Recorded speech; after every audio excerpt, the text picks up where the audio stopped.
എൻ്റെ പേര് അജീഷാദ്. ഞാൻ കൊല്ലത്തുനിന്ന് വരുന്നത്. ഞങ്ങളുടെ സിൻഡ്രോ റോബോട്ടിക്സിൽ ഇന്റേൺഷിപ്പായിട്ട് വന്നതാണ്. അപ്പോൾ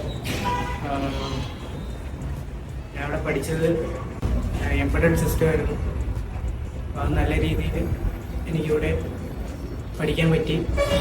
കോഡിങ്ങിലൂടെയും പിന്നെ ഓരോ കമ്പോണൻസിനെ പറ്റി അറിയാൻ പറ്റി. ഞങ്ങൾക്ക് ഇവിടുത്തെ ടീച്ചർമാർ പറഞ്ഞു തന്നത് LED ബ്ലിങ്കിങ്, പിന്നെ സെൻസേഴ്സിനെ പറ്റി, പിന്നെ പുഷ് ബട്ടൺ യൂസ് ചെയ്ത് ഓരോ LED വർക്ക് ചെയ്യുന്നതൊക്കെ പറഞ്ഞു തന്നു. നല്ല രീതിയിൽ പഠിക്കാൻ പറ്റി. ഇപ്പോൾ പഠിച്ചുകൊണ്ടിരിക്കുന്നത് ഡിപ്ലോമ ഈസിയാണ്. അപ്പം ഇവിടെ വന്നപ്പോൾ കുറച്ചുകൂടി കൂടുതലായിട്ട് പഠിക്കാൻ പറ്റി. പ്രോഗ്രാം എങ്ങനെ ചെയ്യാൻ പറ്റുന്നതെന്നൊക്കെ മനസ്സിലായി. ഇവിടുത്തെ ടീച്ചേഴ്സ് നല്ല രീതിയിൽ തന്നെ പറഞ്ഞു തന്നു. ഓരോ കാര്യങ്ങൾ എങ്ങനെ ചെയ്യേണ്ടതെന്നൊക്കെ നല്ല രീതിയിൽ തന്നെ പറഞ്ഞു തന്നു.